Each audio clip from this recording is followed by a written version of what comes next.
This is Fam Electric Ghost, and we're live on the air with Clay Moffat. If for the first time, welcome to the Fam Electric Ghost podcast. How you doing today? Doing really, really well. Thank you very much. How yourself? Doing all right. We've been podcasting since 2016. We're at over 1,200 episodes. So glad to keep on our journey. And we're going to talk to you. You're an ex-Navy weapons tech turned behavioral coach and author of The Trust Trap. And we do have your URL for trusttrapbook.com there. But welcome to the show. And a couple questions we ask before we get to the heart of your story. We ask any guest, what motivates you and why do you do what you do? Well, that's kind of changed over the years. It's a good question. What motivated me many moons ago, what actually kind of started the whole journey, was not an act of altruism. It was an act of pure selfishness. It's a really weird thing how it morphed from where it was to where it is now. I wanted to learn how to manipulate people to do what they said they were going to do and to get me what I wanted. That was legitimately why I got started down this entire path. And then along the way, realized that, maybe if you stop being I won't go into the details of how of a horrible person I was, but if I was less of that and more of just a person that wanted better results for other people and looked out for other people, then maybe people would probably start doing things. And if I was someone that paid more attention to what's going on instead of daydreaming about things, then maybe I get more of the things. So I started because I wanted to get things for myself. I do it now because it just feels really, really, really good to help people get to next levels, to help people fall back. I'll go out on a limb and say, fall back in love with themselves. And I say Mm-hmm. that from a point of view of when I say that, I mean, they learn to be able to trust themselves again. And I think if you can really trust yourself, you can trust your gut, you can trust your decisions, then that to me is the definition of self love.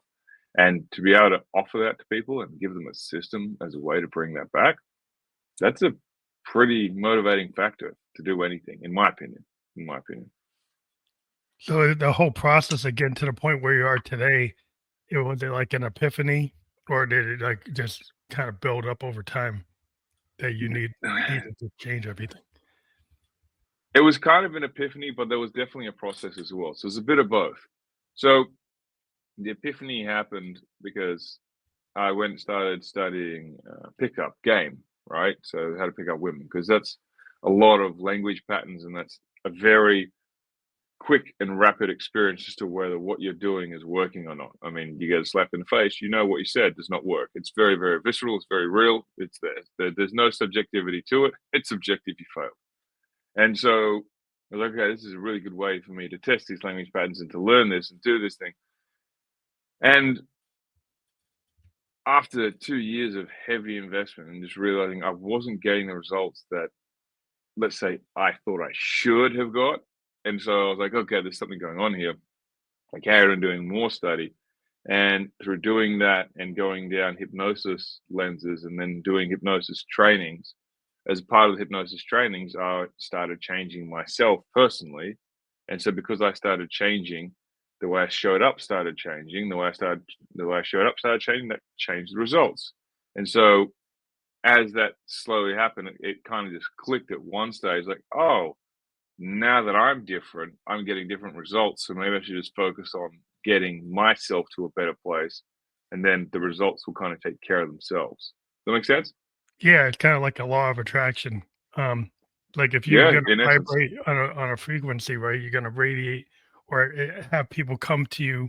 They're in, kind of vibrating on the same frequency. So if you're kind of radiating negativity or bad vibes, you might have that type of crowd around you, and it might Yep. not be where you want to be. But once you kind of start fixing yourself, and then it's like I'm a musician, so it's like we play with like a lot of frequencies. We have Yep. harmony, dissonance, discordance, noise, and based on the frequencies, I can kind of as a musician, I know on stage if I do something kind of like a punk vibe, I'm gonna have people in a mosh pit. If I do Yep. something that's more uplifting, I'm gonna have people like bringing out the candle. So I can kind of make that happen in real time, and I can see what my vibrations. I think a lot of times you can do that with your voice, and people don't really realize how much they can control. they think it's like, oh, it's just like, why isn't it happening? Well, you got to work on yourself. I think a lot of people fall into the trap of just, this is who I am, this is how I am. And they don't really put any thought into the fact that you can speech up, you can slow it down, you can change your inflection, you can lower it, you can increase it, you can do so many things across this huge. It's an instrument, right? It's literally an instrument. And I think Hmm. what you said there was perfect, because to link it back to what I was saying before about the self-love and self-trust, that is your ability to cut through the noise, the disharmony, the discordance, and to track into the signal and really focus on that signal within yourself. And once you have that signal, other people just seem to lock on to the fact that you are trapped in on that signal. And they're like, that's where I want to be. So yeah, I think that's a very, very accurate way of putting it. There's understanding like there's a neuroscience to like trust in the psychology of betrayal, and it kind of starts with trusting yourself, right? Because if you don't trust yourself, and like everything is like that's like the single focal point, like where you gotta begin your origin story. Yeah. So trusting yourself is an interesting thing. I think as a society, we've been taught to downplay a lot of things. And then if you tie that in with regards to how the brain actually functions from the neuroscience standpoint, then it becomes quite a challenge. So if you look at it from this point of view, that you take, regardless of what your religious beliefs are, if you can just peel that back for a moment and just take this view, it will help explain everything. So, for the point of argument, we evolved. As we evolved, we learned certain systems, and our brain, through that evolution, has learned to conserve energy. It does not want to spend energy. So, a lot of people say they're lazy. I'm say you're not lazy. A, you just don't have a purpose, and B, your brain, if it thinks there's not going to be a reward that's going to be relevant for it, it's not going to want to do it because it's survival. And we were not built to thrive. I don't care what anyone says. Like, we were never built to thrive. We were built to survive. We're built to procreate. Like, that is our baseline, right? And that Hmm. doesn't mean you're lazy, doesn't mean you're stupid, doesn't mean you're a moron. Like, it's none of these things. It's just like, this is how we're wired. And so, because of that simple fact, the brain wants to learn every single thing as fast as it can. And if it has to consciously pay attention to it, that's using a lot of energy. So it wants to turn it to an automatic pattern, or we call a habit, mental shortcuts, heuristics, whatever you want to call it. And so by doing that, it then creates internal representations. So I've got an internal representation of Ghost. Ghost is a musician. Ghost is a great speaker. Ghost is a stand-up guy. That's Ghost now, right? That's how I see Ghost. All right, cool. And then I've got an internal representation of Jemima, and Jemima is very caring, very sweet, very this, and so that's Jemima. And then I've got an internal representation of Janice, and Janice is a heartless, cowardice kind of human being that's trying to like a snake oil salesman trying to rip everyone off, and that's Janice. So no matter what happens now, my brain is filtering every single thing that they do through those lenses. Hmm. So when Janice actually does something nice and is decent and is genuine, I will look for the deception in it because that's the frame. So I'm filtering everything through that lens. When Jemima does something that's kind, I'll go, oh, that, of course, that's Jemima. She's always doing things kind. But what we're doing, this is where the neuroscience comes in, is like we create that. And instead of tracking it real time, going, okay, there's a conflict here, we pay attention to this frozen mental image of the person versus paying attention to what's happening real time. And so Yeah. what happens is we go further and further and further down the rabbit hole. We're like, oh, I did see those things that showed they were doing something different, but I talked myself out of it. Why? Well, that's why. We all do it. We naturally do it. We naturally go through this process because it's just natural to us because we want to conserve energy. And again, a lot of people say, well, I should have seen it coming. No, you did see it coming. You absolutely did. But you argued for the construct you had in your head instead of paying attention to what's happening real time. That's real interesting because I think there's that, as a musician, we run into this idea in jazz of like present moment, like in Oh, yeah. fusion. Fusion jazz is like this idea, or modal jazz is like in the present moment, that's what it is. Like, I don't have to be looking at Chopin or Bach or Beethoven. If I have a construct, I can if a so-called bad note happens, I don't see it as a bad note. I see it as an opportunity. It's a Yep, different frame to have, versus the classical musician has to know what's on the page. He can play with dynamics, but he needs to know what the next note is. The music absolutely. musician doesn't have to know what the next note is. We actually kind of I like not knowing what it is. That's to me, that's kind of a similar kind of train of thought to improv comedy where they say yes and. So no matter what comes up, they're using it to continue and move on to the next thing, like that same kind of process. And jazz is amazing when you get someone that's really in the flow with jazz, and it can be completely unpredictable. I think it's like you get to see into their soul because they're expressing something that's purely coming out of them, like they're creating in the moment. Much like the same as with improv comedy, when you see people just like going on the fly, you get to see something really like it's amazing. You're watching something being birthed in that moment, Yeah, it's that flow and state in real time, yeah, like a flow state in exactly, real time, which is, like live TV. Like if you see a yeah, live, like an actor on stage in New York doing a play, they exactly, every night they're doing it a little different because they're kind of reading the moment. They're reading themselves. They're reading the audience. They're reading everything, and it's gonna end up being a little bit of different flavor. They'll stay within a certain paradigm, but it changes. yep, And, the ability to be able to not be scared by that, because a lot of human beings, we like that safety, we like to know the known thing. Like in music, we also have this idea of the known sound. Then we have yep, the unknown, like newfound sound. Newfound sound is not something I'm gonna clone or sample, it's something that's actually created in the moment, like a Hendrixian feedback, you yep, know, or like if somebody playing something that's like the very discordant, low off key alternate tunings.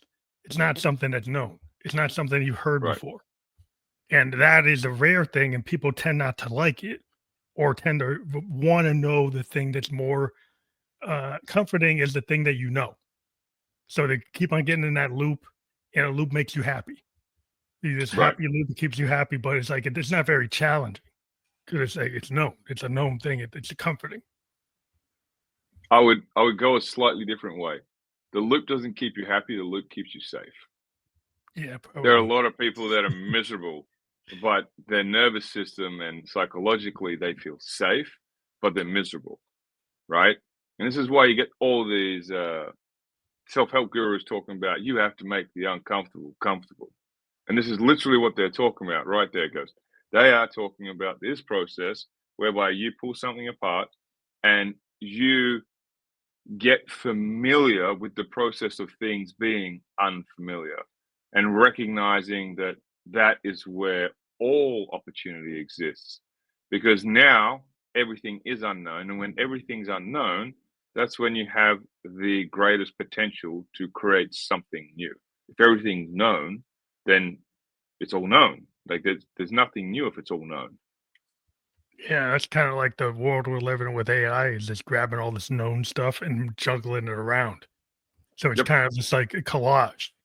And it Yeah. seems very convincing because the collage is different, looks different, but it's really not. It's just a bunch of things thrown together that actually don't look, they look passable Right. versus like the critical thinking or the like the real flow state of a true artist. And this is why I always argue with the tech bros. They say, oh, the AI can replace a musician, they can replace an art painter, it can replace an actor. And I'm like, yeah, if you want junk food art. Right. Right. Especially right now. I think there will come a time where we get to generative AI, where it's like completely original and it can do that, but I don't know how soon that is. I mean, it will basically replace everyone to a point because it will be able to think up of things that have not been thought up of before. Right now, we're not there yet, not even close. And I think Elon Musk even argued about how he's not so certain how quickly we can get to there. Now, other people argue they don't even think that we can get there. I'm not an AI expert. While I've read some stuff on it, I definitely don't really have an opinion that's worthy of it. But I think it's going to be interesting if we ever crack the point where we get to that generative, where it can completely generate everything by itself. It's going to be a very interesting time in humanity, that's for sure. Well, it just kind of goes to the heart of like what makes a human being. Is it the heart, the soul, the mind, right? The sentience of the machine. Because the machine can mimic a lot of things, and it could come up with Hmm. something where it seems to create a new pattern. But human being, like the blues musician who comes up with that pattern Hmm. came from pain, right? That pattern Hmm. came. The machine doesn't know pain. Unless you can get a machine to actually understand what is pain and how has it actually lived through pain, or how has it lived through happiness, or how has it lived through melancholy. If a machine can't really feel that, that is, I would Hmm. argue, as an artist, you're going to get something that's a mimicry, but it's not really going to be full, fully heartfelt or soul felt. So I still think human beings, in terms of the arts, are always going to have a place in the world for that type of work. I think human beings are going to have a place in all kinds of work, period, purely because they just will. There'll be what's going to happen is there's going to be a greater divide that starts to happen. There's going to be people that are going to leverage AI and its tools to enhance what they're doing, and they're going to run with it. And then the people that are exceptionally good and dedicated and dutiful and disciplined are going to be the ones that actually get the results, and the rest are going to kind of become cannon fodder to the people that aren't. It's just going to tip the table. It's kind of like what the Industrial Revolution did. The Yeah, Industrial Revolution like changed the scale, and then you had this separation. I think AI is going to do. It's like another Industrial Revolution. yeah, the total industrial revolution, and the problem is that at the scale, it's replacing. I mean, it can replace today programmers. It Yeah. can replace like some levels of lawyers, Yep. and with robotics, it could replace surgeons to a certain degree. So Yeah. for all the people it replaces, you go back to the original idea of Henry Ford is like, well, if you don't have a worker that can afford the car, how am I going to stay in business? Right. So Exactly. it's like there's a point where you can get so efficient that there's no buyer. Yeah. That's So right. you have to kind of think about this. It's like, is profit the only motive, or are there other motives? Because you could get down to it where it's like, well, who's the only one? Are billionaires the only ones that can afford this? Or could an average person actually afford it? So Right. that's where it becomes like, so there's social judgments that have to be made, and that's a liberal arts degree, to figure out the psychology and the sociology and the philosophy behind it. But in Yep. terms of the kind of traps we get in to, like, you can augment yourself, but if your intentions are not fully, like, if you're kind of being like manipulative, and you Hmm. take AI, you can continue to be manipulative at an exponential level. Yeah. Yeah, so you can take any Absolutely. tool and use it for, you can, like Oppenheimer, you take physics and make the bomb, Yep. and then Exactly. later you wonder why did I make the bomb? It's like, well, Right. 'cause I was trying to just do what I could without fully thinking Exactly. out the consequence. So that's kind of like, it's like the bomb. Yeah. Potentially, like, you don't think about everything that could happen. Not that you would know, but there's some things that are kind of inherent. It's like you have to make some judgments, and that's where the human being kind of has to be in the judgment chain of the permission chain of what Right. can we say is okay from a societal perspective, and what is not okay, and what is harmful, what is not, what is helpful, and those are all subjective judgments, but they can have societal benefits or disadvantages. Absolutely. So, just talking about in terms of like the idea of betrayal. Are you talking about like Hmm. self betrayal, or betrayal from like an other outside betrayal, like some outside influence betrayal? There's no such thing as outside influence betrayal. Doesn't exist. It's all self betrayal. Yeah. It can't exist. So there are people that will purposely go out to deceive you, right? You've got psychopaths, sociopaths, narcissists, and they will intentionally try to deceive you. And deception is different from betrayal. Now, within those spectrums, I'm still yet to find to this day, and I'll be happy when I do find someone that says, yes, this is my case, because then, okay, now I've got more work to do.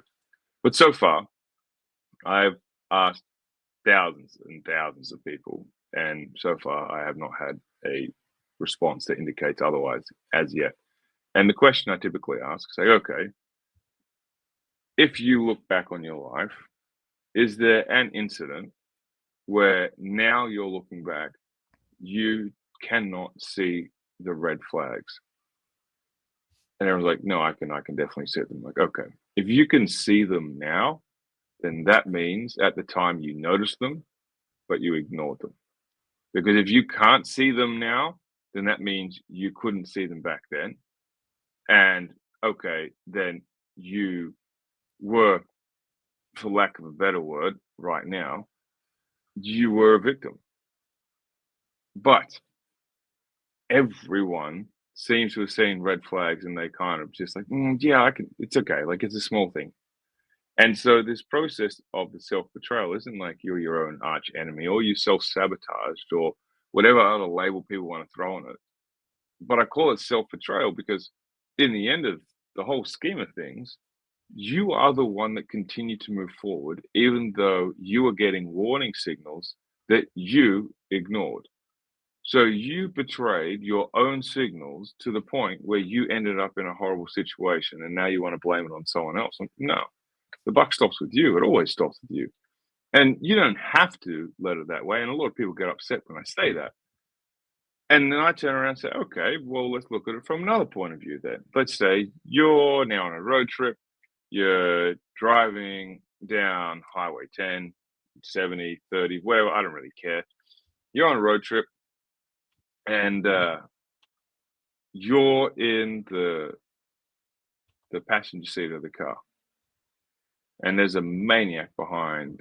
Like some guy's coming, he's thrown the driver out, and he's now driving, speeding, told you to get out of the car, he's going to shoot you or kill you or whatever. Like, do you feel like you're in control? We're like, no. Right, okay, so you're a passenger. Yeah. Okay.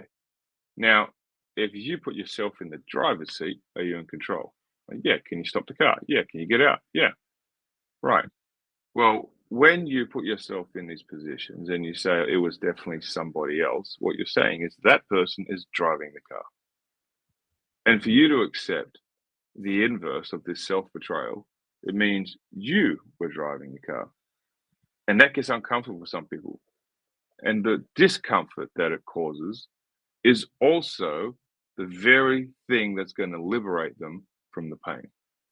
Because if someone else is driving the car, short of you ranking and yanking on the steering wheel and causing an accident and potentially flipping the car, you really don't have much control over the situation. But the second you sit in the driver's seat, you regain control. And that responsibility, that ownership, that accountability, all of those elements are scary to a lot of people because that means what people typically do is they go, okay, now it's my fault. And they start to blame. And that blame is an issue because it's not about whose fault it is. It's about how responsible are you for what happened and how responsible are you for the change in direction that you say you want, yet you're not envisioning, you're not creating, you're not executing, you're not implementing, whatever word you want to use. And so it scares a lot of people. But when you get a taste of what that can do for you, that sense of freedom that it brings, that's when the snowball starts turning in the other direction, moving towards you now taking more responsibility, more ownership, more accountability. And then, strangely as it happens, your life does start to get better. Yeah, it's interesting because a lot of people look at, if you look at like things from like a microcosm, macrocosm point of view, from like a Mhm. sociological standpoint. So if you're in like a family structure and you've been given like a truth that's really a belief, Yep. right? And then you hold everything on that, and so basically that truth could actually say, "Well, I'm not good enough," Hmm. but you actually believe it, right? Yep. But it's not. It's really a belief. It's not a truth, and you're kind of locked into it. And then you actually go out into the world, and from the microcosm into the macrocosm, and you that goes both ways. So the decisions you make outside the family in a general, like at the workplace, at a job, on a team interacting with other human beings, you continue those behaviors that can kind of cascade with other people, and then you're like, well, it's really not my fault. Like you're saying, it's like it's this other, it's a mythical Yep. other that's always to blame, and to the point where you can make a decision, and you could actually, well, you make a decision, like political decision, and you give it to somebody. Well, I didn't know they were going to do that, but Yep. they kind of showed you they were going to do that, but you said, well, you didn't know because you chose to miss the red flag. And then you still made a decision, and that decision's at the macrocosm. They're like, well, they're more powerful than me. They're in this, but you gave them the power. Right. You put them in the position, and they told you exactly what they were going to do, but you didn't believe it, or you didn't want to see it, or you ignored Yep. it. And then so suddenly said, well, it's not my fault. It's like it's this group here that did it. It's Right. that group That's over there, exactly right. this group that did it. It's like, well, there's never any owning up to the consequences of the decisions that you actually made. Yeah. This is right.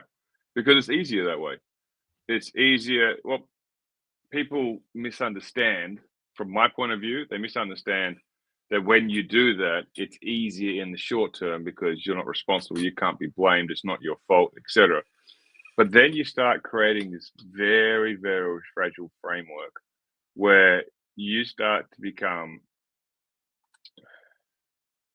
surrounded by people that have influence and control over you and can exert that over you. And you create this frame where you are now helpless because it's other people doing things to you. And the more you enter into that frame, the more helpless you become by default, which means the more sensitive you become to other people. And I don't mean sensitive in a way like, oh, you can connect with other people, you can have more empathy. I mean sensitive in the smaller things start to become more impactful and more disrailing and dislodging to your sense of safety, psychologically, neurologically, and your sense of comfort. And so what happens is like you start backing yourself into a smaller and smaller and smaller corner to the point where things that should, and I'm using this from my point of view, really have no bearing on the context or outcome of your life. And yet they are massively impactful for you to the point where you can't even stand having certain conversations about certain topics because you'll freak out because someone's not respecting your boundaries Yeah, because you don't have it in the first place because you never actually exercised them because you never took responsibility over them. So now, because other people are talking about things that offend you, you're expecting them to change just to satisfy you. yeah, yeah. We Dangerous. get this. We get this frame where like my freedom, my idea of freedom is to take freedom away from you, Yeah. right? Yeah. So it's That's like, it. That's it. you can't practice this because that offends me. So Yep. but like taking your freedom away doesn't matter because what you do offends me. It has nothing to, you're not even, it's like, why am I even concerned about what you do? Like, Yeah. there's other mythic other, like, why do you need to know what they're doing? Like, why don't you just look in the looking glass and see what you're doing? But you're so concerned about what they're doing, and it's somehow stopping all your forward progress because this person did X, Y, and Z. Right. I have to ban X, Y, and Z. Yep. So look, to make myself feel better. It's a dangerous and slippery slope to start walking down, and people don't realize that they're doing it, right? I mean, I spent 27, 28 years walking around thinking that the world owed me something, thinking that uh, it was my boss's fault that I didn't get promoted. It was my boss's fault that they sold me out. It was this guy. It was always someone else's fault, you know? And I never, ever once considered myself a victim. Not once. It's insane looking back at how much of a victim I really was. And I didn't even really have any major problems. Like, I have a good life, I have great parents, good family. It just bewildered me the fact that I could adopt that mindset in any way. Yet here we are on the other side of it. I'm like, wow, that's just impressive. And that's why it's so important because a lot of people just can't even see that they're inside this prison. right? And if you're inside a prison, you don't know there's anything outside the prison, then are you even inside the prison? Yeah. You're like stuck in a lane. Like, I've always been, somebody likes to break out of the canon or break out of the Mm-hmm. lane or break, out of the box thinking. No, that's a big Yeah. flash word. In my day job, I'm in software design. And I've been in it since the 90s. And, we've moved exponentially in multiple ways. And I still Right. run into people that are like mainframe guys. And Yep. they kind of lock themselves into the mainframe thing, and it's getting smaller and smaller. I mean, it's still out there. You can still do it, but Yep. they would not move to servers. They wouldn't move to cloud. They wouldn't move to blockchain. They wouldn't Right. move. They just like the only thing they like to do is stay in the mainframe mindset. But I was like, why can't you cross multiple lanes and then you could provide people solutions that one size doesn't fit all? We can Right. just figure out whatever you need. Right? We'll Exactly. just ramp up to that. Maybe a little piece of this, maybe a piece of that, little pieces of everything. And if everybody wants to be into specialization, I understand it's important, but I find if you go cross lanes out of the box thinking, it's more expansive and there's more opportunity. Absolutely. Especially with what you're talking about. And you can be a specialist. So to talk about the trajectory that you're talking about, mainframes were all the rage back in the 90s, right? That was the thing. That was the pinnacle of technology. Then servers started coming online. And then you started moving into cloud. And now it's like there's still a lot of cloud stuff there. And now it's also cloud and blockchain. And so that's an evolution of technology. That's an evolution. That's like language has evolved. It's like the way that we speak has evolved. Everything is starting to evolve. And I see that as a huge limitation. Like, okay, great. You're an expert. You're a specialist on mainframe. That's awesome. And are you paying attention? See, there is nothing new under the sun, Ghost. And that is perfect and on the spot. They are stuck and they've got this frame inside their head. Okay, computers and programming and developing means mainframes. And they're not tracking what's happening in real time that it's evolving. Just like people, as they evolve, they've got this person that's stuck there 4 or 5 years ago. Like, okay, that's Ghost. I've known Ghost for 10 years. He hasn't changed, but you have changed. It's the exact same process. They're not tracking what's happening in real time, and so they can be the best specialist at a mainframe. But if a mainframe's obsolete, then they're an obsolete specialist. And so it's about staying relevant, about being relevant, and if everything circles back, man. It's about being in that present moment, saying, okay, like, is this the best thing for me right now? Well, probably not anymore. Like the tech's old, so maybe I should start updating what I'm doing and paying attention to what's going on. Oh, okay. Is this relationship the best thing for me anymore? No, probably not really. Well, maybe I should start finding a different relationship. Maybe I should start finding something even better. Or maybe I should check in and see if we can update the relationship so it's actually still beneficial for both of us. There's multiple ways to go about it, but it all comes back to that one point about like paying attention to what's happening now. Yeah, being in the present moment, and also, it's evolving, like you said. You get some, people would say like rock music has kind of fell victim to wanting to just be rock, right? And rock Hmm. as a genre is not as elemental as it used to be. Oh Right? no. Other genres have kind of taken over. And if you are still in the rock mindset, right, so, well, I'm still gonna run like I was in '74, like I was in Right. '82. Well, your fan base isn't what it was in '82. You're not gonna fill the stadium like Coachella's filling it with EDM guys and hip hop Yep. guys, right? Yep. And they're willing to see that. And he said, well, they're not a musician. Well, that's what the kids want, right? So if you Yep. don't adapt, right? Like nobody wants to see 17 your 22-year-old self. Like that was big back in '74. Yep. But now you're 58 or 74. And they're not getting excited by what you're doing because the times have changed, right? So it's like that you can be a specialist and stay in that zone, but like you can't expect the world to stay there because the world's gonna keep the people are gonna go where they're gonna go. And if you want to stay in that kind of time capsule space and say, I just want to be 74 and that's all I'm gonna do, that's fine for you. If it's really fun Absolutely. for you. Yeah. If you can make peace with that, right?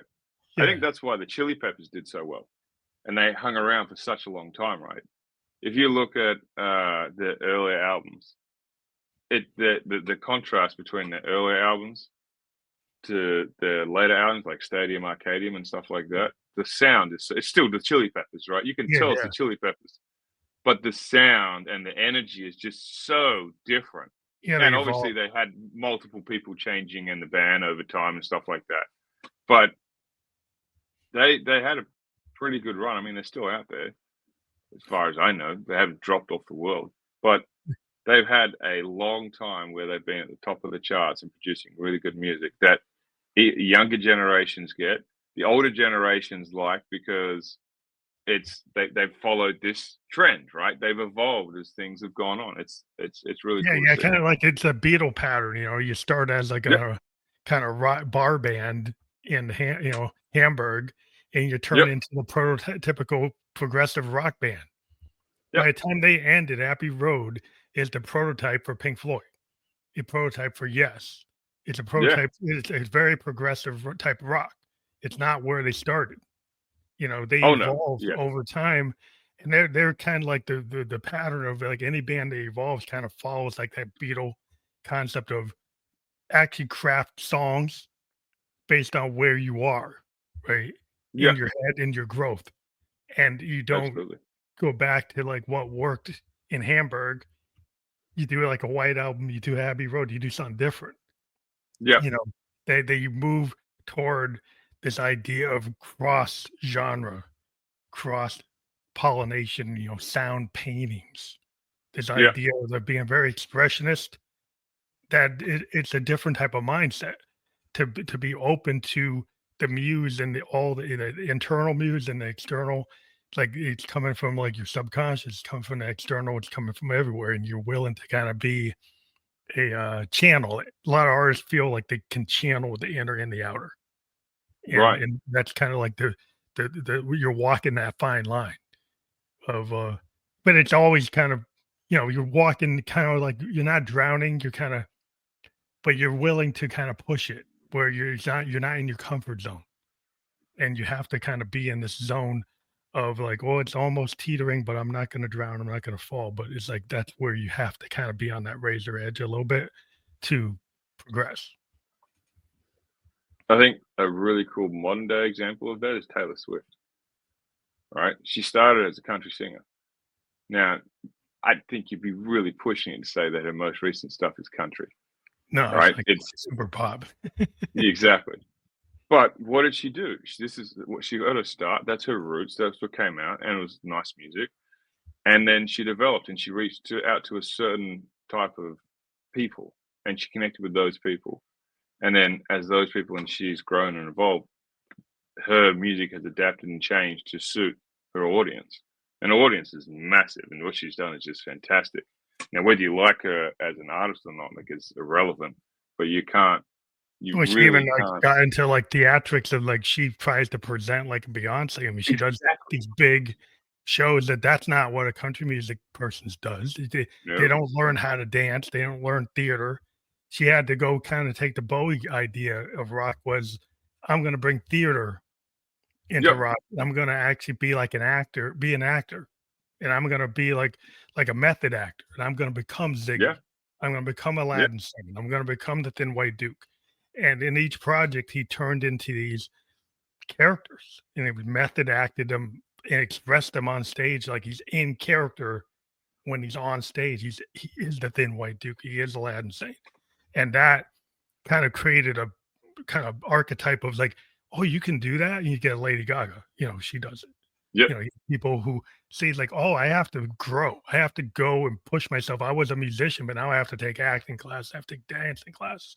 I have to take, you know, kind of etiquette classes to learn how to actually move, how to Right. communicate on film, on stage. It's different than just being a musician. Like, Very yes, much so. they never learned how to act. They're pure That musicians. They're pure musicians. That's where they want to be, and that's fine. That's that. But they didn't want to take to the next level of the right. theatrics. It makes a huge difference. Yeah. If you try to just become more, and it's not like you're trying to become somebody else. I think you're trying to become yourself. Trying to self actualize. and Yeah. that, whoever you are today might not be who you are 5 years from now. It's kind of like Oh, the it'll never influence. be the same. It Yeah, can't be the same. people want you to be the same though. There's certain people in Well, your circle that might want the 17-year-old version of yourself, but you might those not need to people be are in that typically circle stuck anymore. back there though, right? They're Yeah, stuck back there. And so what happens with that is there's usually one or two things. The first thing is, one, they can no longer communicate and manipulate you in the same way they used to, so they can't get the same results with you. So that becomes very jolting and disharmonious for them. The second is, if it's so easy for you to change, then now you're putting them on the spot because it's easy for them to change too. And so now they're like, oh, uh, too uh, much work. yeah, exactly. And so like you kind of call them out on things, and a lot of people dislike that. When I quit drinking many moons ago, it it ruffled the feathers of a lot of my friends. Like, well, what are we going to do when we go out? What's the difference? We can still talk.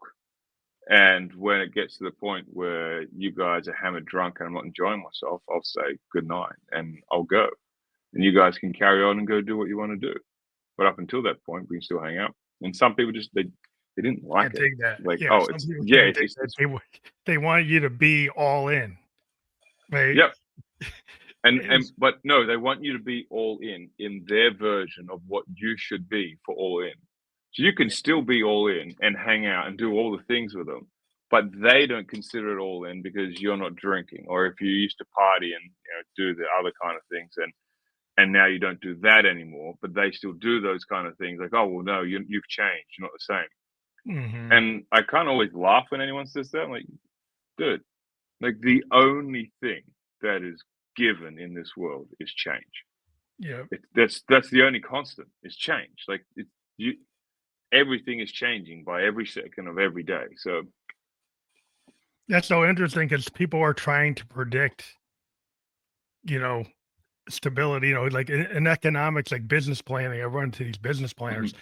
They want things to be stable in a Yep, world. And like, really? Like, have you not looked at the world? It's like, you want things to be so predictable so you can do your quarter planning, your half year planning, your 1 year plan, your 2 year plan.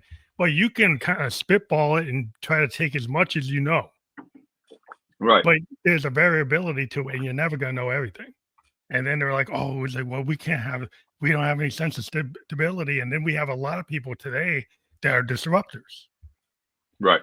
There's a lot of people, like especially the billionaire kind of tech bro class, their whole mindset is disruption, Oh right? yeah, So if you're looking for predictability, as you've got these guys is like, well, you're gonna run into a wall. and many of them. Yeah, you got these old traditional kind of structures like in finance on Wall Street. They're looking for like, I'm looking for this to be predictable, and suddenly something throws it out, and the market just drops. Yep, But then the next day it goes right back up. It's like, oh, because like now you're okay. yeah. Because you've learned, okay, the change is fine. The change isn't actually going to end the world, so we can continue on business as usual. But I think people are looking for that safety, right? Because like it's kind of like the wolf or at the door. We got all these virtual wolves at the door that trigger our hmm cortisol. Where we had the physical wolf like 4,000 years ago. Yeah, you're getting chased around. You got to find a way to keep that wolf from getting you. Now the wolf might be like a trigger that you got cut off driving your Ford one F-150, hmm and now you're pissed, right? And you're getting triggered into some behavior like your road rage, you know, or a virtual road rage because somebody says a word at the office that triggers Right. you just like the cutoff, and then suddenly you're off. You're like, what? Where'd that come from? The issue with that is there's a lot of people that think that, okay, I'm triggered, so you need to do something about it. No, you're triggered, so you need to do something about it.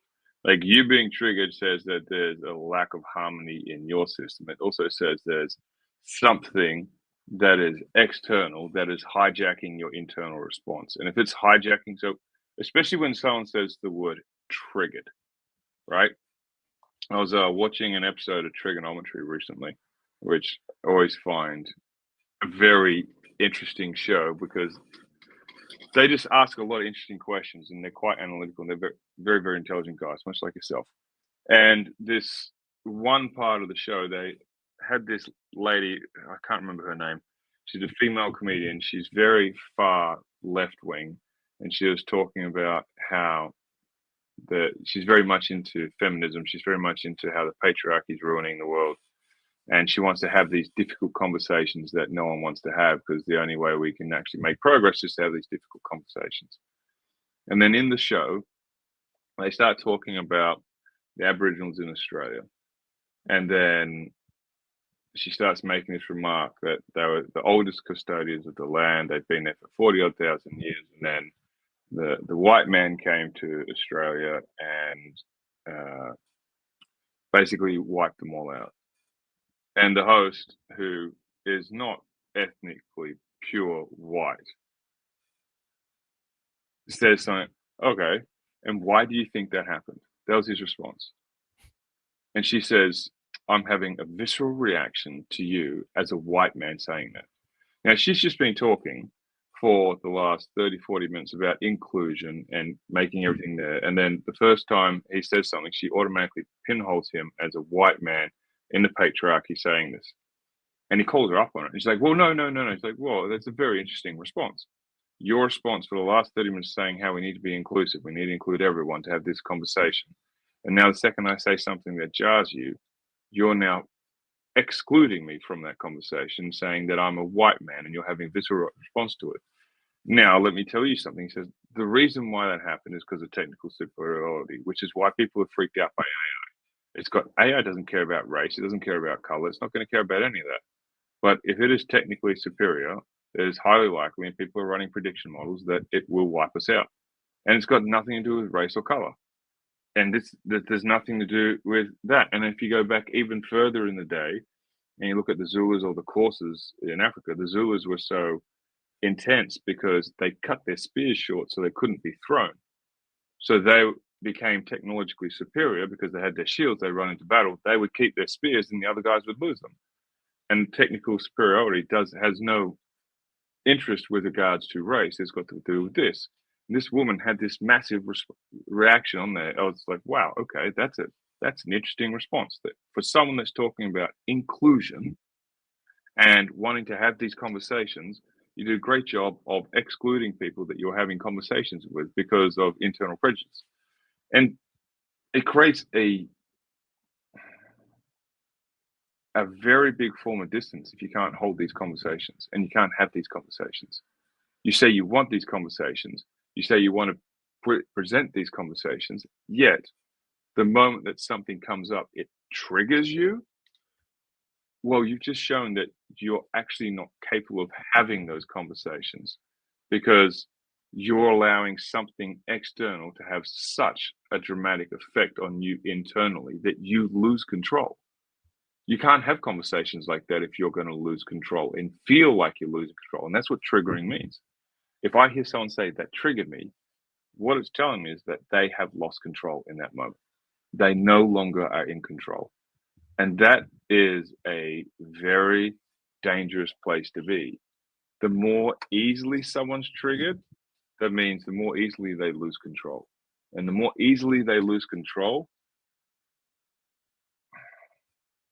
it's highly likely that they are less happy, more anxious, more stressed. They feel threatened by more and more things because of the emotional refractory period. Once you get triggered by something, it's much more likely that you're going to get triggered by something that is irrelevant or erroneous later. For example, you walk into your kitchen and you have an argument with your wife, partner, whatever you want to call it. I'm going to say wife because that's my reality, right? And you have a conversation. The conversation takes a detour, ends up being quite negative, for lack of a better word. She gets annoyed at you. You get annoyed at her. She walks out of the kitchen. She comes back in 5 minutes later, and you put the dishes into the sink. Nothing breaks, nothing hurts, but it makes a loud noise. And then, boom, she flips and yells at you. It's got absolutely nothing to do with the conversation that happened 10 minutes ago. But what has happened is she is now in this refractory period, which is cycling over. And so she is leveraging off that. The nervous system's being triggered off that, and it comes back again. So when people are getting triggered, they're setting themselves up. They're saying, I don't have an ability to regulate my nervous system. There are things that are outside, and being triggered is such an amazing thing because it shows you the path forward. Brian Halliday's book, The Obstacle is the Way. Getting triggered is obstacles, and it's showing all your obstacles. But here's what I think the majority of people miss, and this is super important. There are things that trigger you negatively. There are also things that trigger you positively, and no one focuses on those. No one.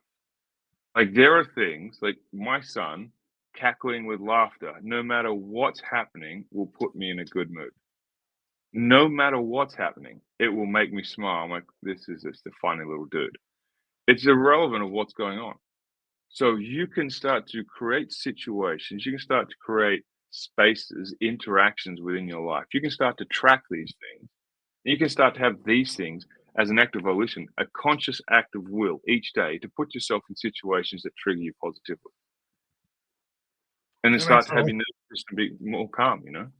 yeah, it makes a lot of sense to me. I think as an artist, we get triggered by a lot of external or internal things that we might not even think about in our subconscious. That things Yep. get pulled, and we that's how creators are always. I've talked to a lot of creative people that we get artists are always triggered by these things that are somewhat positive or negative that Yep. actually create like a cathartic creative moment.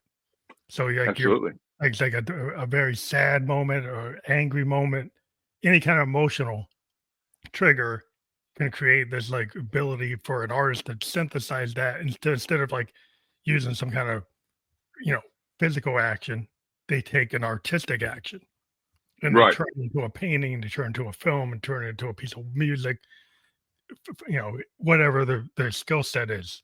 And that's a way to Yeah. kind of cathartically process things that happen in a more positive way than maybe, you know, throwing something, hitting somebody, doing something violent. It's Right. it's it's a way to process. That's why you have to talk about art therapists who try to channel that kind of Yep. frustration into that type of energy. But we kind of hit the timeout for my show today because we're at the edge of our You're good. discussion. But we have trusttrapbook.com. So if people click on that, what do they find there? That is just a link to the book. It'll basically give you the info in the book, what's in the book, and it'll take you straight to the Amazon sales page because that's the only place it's available. It was written and published under 3 weeks, so I haven't really gone and tried to spread it everywhere. Mhm. So yeah, like that's what it'll take you. It'll take you straight to that book. Um, if you wanted more information about me, then you'd need to go to my website, which is claymoffat.com. Claymoffat.com. Okay.